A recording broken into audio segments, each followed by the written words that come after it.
picked up the phone on a Tuesday afternoon in November. She didn't recognize the number. She almost didn't answer.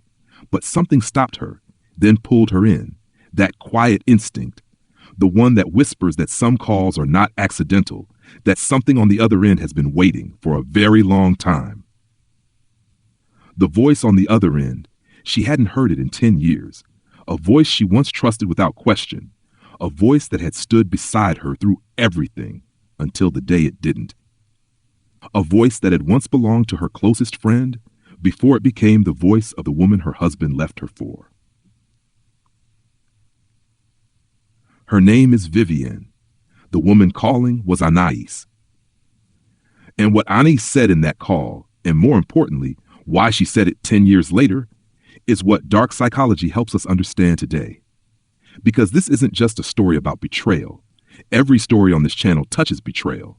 But this is about what happens when a betrayal collapses from the inside, when the person who built it realizes the structure was never stable, and when the only person left to call is the one they broke.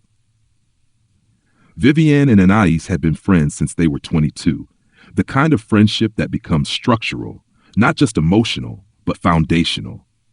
They had lived through everything together. First jobs, first heartbreaks, late-night conversations that felt like survival. A miscarriage that Anaïs went through, and Vivienne carried with her for months, quietly, patiently.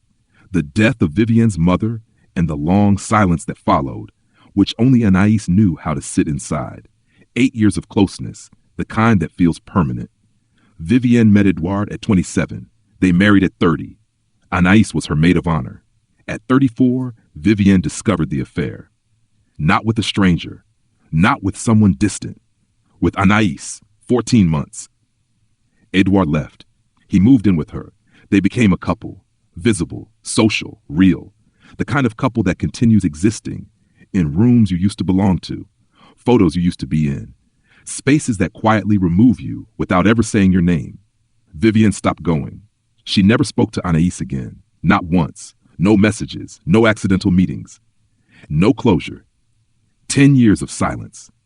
And then the phone rang. Before we talk about what Anaïs said, we need to understand why she said it. Because this wasn't impulse. This wasn't guilt in a moment of weakness. This was the result of 10 years of a very specific psychological process. Dark psychology calls it the collapse of the justification architecture. When someone betrays another person, especially someone they love, they cannot live with that reality directly.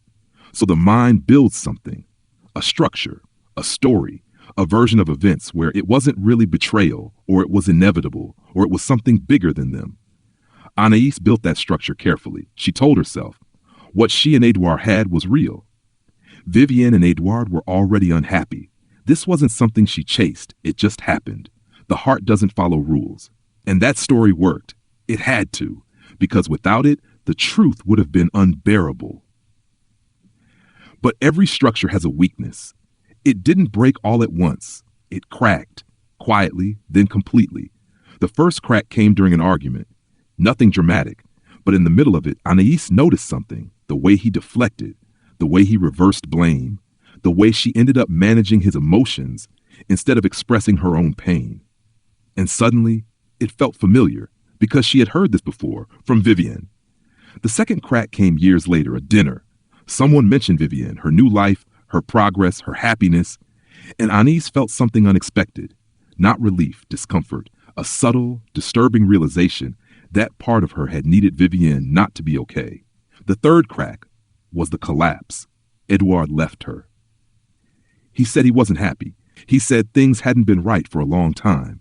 He said he hoped she would understand, the same words, the same pattern, the same ending. This is where everything reverses. Every explanation she used turns against her. What she believed was unique wasn't. What she believed was different wasn't. The outcome was the same. Dark psychology describes this as a wound to the self-narrative.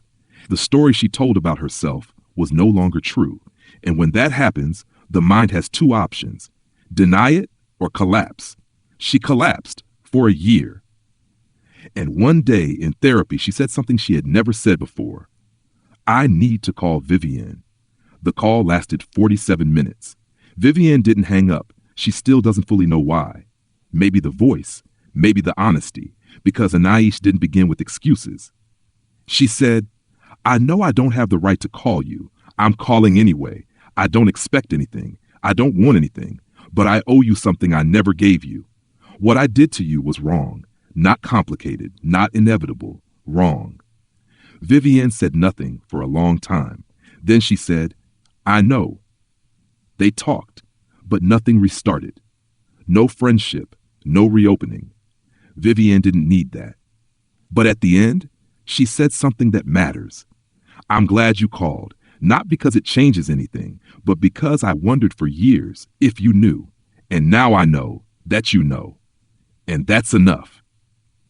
This is what most people miss about betrayal. The person who betrays always builds a story. But that story depends on one thing, that the ending is different. When it isn't, everything falls apart. And underneath, there's only one thing left, the truth. And for the person who was betrayed, what hurts the most isn't always the loss. It's the doubt, the story that rewrites what happened. The question, was it really that bad?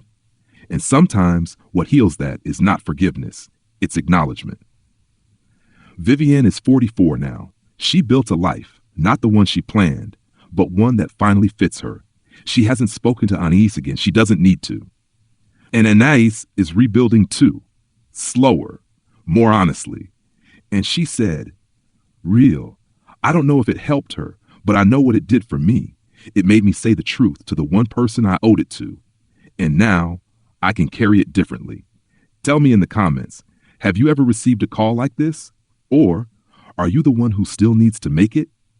Subscribe for Series 2, a new story every week. And remember, someone in your life right now is either Vivienne or Anaïs. And either way, they need to hear this. I'll see you in the next one.